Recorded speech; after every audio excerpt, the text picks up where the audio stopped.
Hello guys, welcome back to my another episode of water colour की painting के episode में। आज के एपिसोड काफी ज्यादा खास होने वाला है क्योंकि आज के एपिसोड में हम इस वाला ड्राइंग से इस वाला ड्राइंग में कन्वर्ट करने वाले हैं। सो देखते रहिए एंड तक और उम्मीद है जरूर पसंद आएगा। चैनल पर नहीं है तो सब्सक्राइब जरूर कर दीजिएगा, बेल वाला आइकन को प्रेस जरूर कर दीजिएगा। चलिए इसकी वीडियो शुरू करते हैं।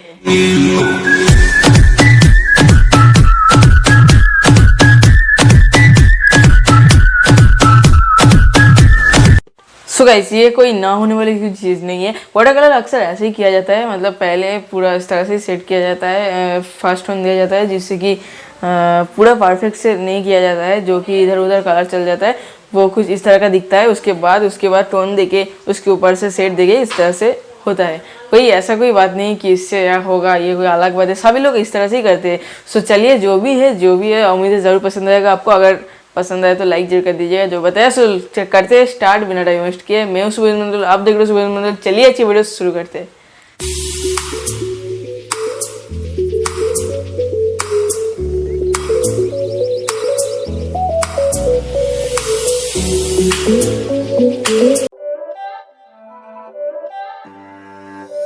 It's not a game, it's a rich thing.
Doubtnut app का नेम है। उस ऐप को ओपन करने के बाद आपको जस्ट आपका मैथ्स का इस तरह का फोटोग्राफ क्लिक करना है और अच्छी तरीके से क्रॉप करने के बाद उसे सेंड कीजिए और कुछ ही सेकंड के अंदर आपके वीडियो सोल्यूशन मिल जाएगा, जो कि बहुत ही अच्छी तरीके से एक्सपर्ट का समझाया हुआ रहेगा। और उस ऐप का डाउनलोड लिंक्स मैंने डिस्क्रिप्शन में दे रखा है, उसे जल्दी से डाउनलोड कीजिए। उससे बढ़िया मौका कभी नहीं मिलेगा। बहुत ही बढ़िया ऐप है, इसका फायदा उठाइए, मार्क्स ले आइए भर भर के। और इसके अलावा भी फिजिक्स और केमिस्ट्री का भी सोल्यूशन मिल जाएगा। इसके अलावा भी आपको व्हाट्सएप का फीचर्स भी मिल जाएगा। 8400 इस नंबर पे व्हाट्सएप करके भी फोटोग्राफ सेंड कीजिए, आपका सोल्यूशन मिल जाएगा। तो गाइस, डिस्क्रिप्शन में दिए गए लिंक से डाउनलोड करना मत भूलिएगा। बने रहिए इस वीडियो।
वीडियो पसंद है तो लाइक जरूर कर दीजिएगा और आपकी फ्रेंड्स के साथ जरूर शेयर कीजिए। चैनल पर नहीं हो तो सब्सक्राइब कर दीजिए। बाय बाय इस वीडियो में।